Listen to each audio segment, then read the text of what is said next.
PGI में world cancer day को लेकर एक सिंपोजियम चल रही है लेक्चर थिएटर 1 में और डॉक्टर नवनीत धालीवाल हमारे साथ हैं। मैम, इस सिंपोजियम की अगर हम बात करें कैंसर को लेकर, किस तरह से आप एजुकेट कर रहे हैं नर्सिंग स्टाफ को?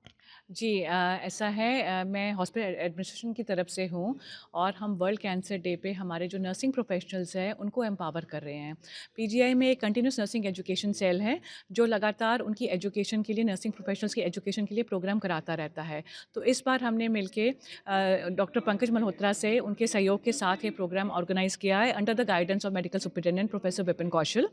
और इस प्रोग्राम में हमारा जो फोकस है जी वो नर्सिंग प्रोफेशनल्स को एजुकेट करना है। ऐसा है कि 24 घंटे तो डॉक्टर पेशेंट के साथ नहीं कनेक्टेड रहते, वो ट्रीटमेंट बता देते हैं, वो मेडिकेशन बता देते हैं और इनिशियली वो गाइड कर देते हैं, बट जब पेशेंट एडमिट हो जाता है हॉस्पिटल में, तो 24/7 जो केयर है वो हमारे नर्सिंग प्रोफेशनल्स प्रोवाइड करते हैं। अब कैंसर के पेशेंट में डिफरेंट ये है कि वो पेशेंट बार-बार आता है और उनका प्रोलॉन्ग ट्रीटमेंट होता है एंड ये एक ऐसी बीमारी है जिसको सुन के पेशेंट काफ़ी डिप्रेस हो जाते हैं, अपसेट हो जाते हैं, एंग्शियस हो जाते हैं। तो इसमें हम नर्सिंग प्रोफेशनल्स को वही एम्पावर कर रहे हैं कि जो सवाल जो मरीज़ों के सवाल हैं, उनका वो जवाब दे सकें।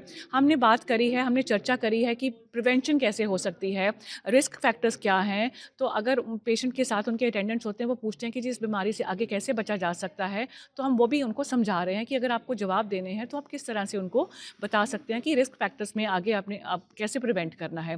दूसरा, जब उनको दवाइयाँ देते हैं, कीमोथेरेपी की ड्रग कॉन्स्टिट्यूट होती है, तो वो कैसे बनेगी कीमोथेरेपी की ड्रग, कैसे मरीज़ को दी जाएगी, उसके ऊपर भी चर्चा है। दवाइयों के कुछ एडवर्स इफ़ेक्ट होते हैं, तो वो कैसे उनको जल्दी पता लगाना है इससे पहले कि पेशेंट को वो हार्म करें।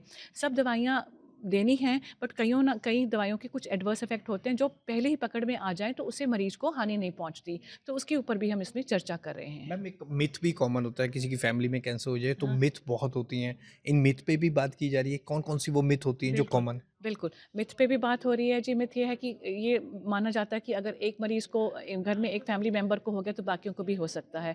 ऐसा नहीं है। कैंसर ऐसे मतलब डायबिटीज़ की तरह नहीं है होता कि आप ने फैमिली में रन करेगा। कुछ कैंसर्स ज़रूर हैं जो रन करते हैं, जो जेनेटिक मेकअप के ऊपर डिपेंड करते हैं। बट अगर आप प्रिवेंटिव जो भी मेजर्स हैं अगर वो लेते रहेंगे, लाइफ़स्टाइल मॉडिफ़िकेशन करेंगे और जो हमारे एक्सपर्ट्स बताते हैं अगर उन चीज़ों को फ़ॉलो करेंगे तो ये नहीं है कि सबको फैमिली में होगा ये। जी। कुछ कहना चाहेंगे मैम व्यूअर्स से, खास तौर पर जो कैंसर पेशेंट, उनको कुछ कहना चाहेंगे? हाँ जी, उनको ये कहना चाहूँगी कि जैसे डॉक्टर पंकज मल्होत्रा जो है क्लिनिकल हेमेटोलॉजी, मेडिकल ऑन्कोलॉजी में भी हैं, उन्होंने भी बोला कि कैंसर एक ऐसी बीमारी है अब जिससे हमें डरना नहीं है। बहुत ज़्यादा टेक्नोलॉजी से प्रोग्रेशन हो चुका है इस बीमारी की, दवाइयों में, इसके डायग्नोसिस में। तो इस बहुत सारे कैंसर्स का क्योर भी मिल चुका है हमें, तो हमें घबराना नहीं है।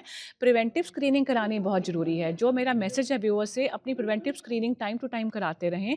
उससे अगर आपको ये बीमारी का कोई है भी, थोड़ा बहुत भी इसका कण है, तो वो जल्दी पकड़ा जाएगा। उससे आपका जो ट्रीटमेंट है वो उस हिसाब से ऑर्गेनाइज़ हो सकता है और आप उससे क्योर भी हो सकते हैं। तो इसलिए इससे घबराना नहीं है, बट ध्यान ध्यान रखना है कि आप इसके रिस्क फैक्टर्स में तो नहीं आ रहे। पहले तो रिस्क फैक्टर्स को अवॉइड करने की कोशिश करिए और अगर आपको कहीं लगता है कि ये बीमारी आप में है, तो उसका इलाज जल्दी से जल्दी कराइए। Thank you ma'am.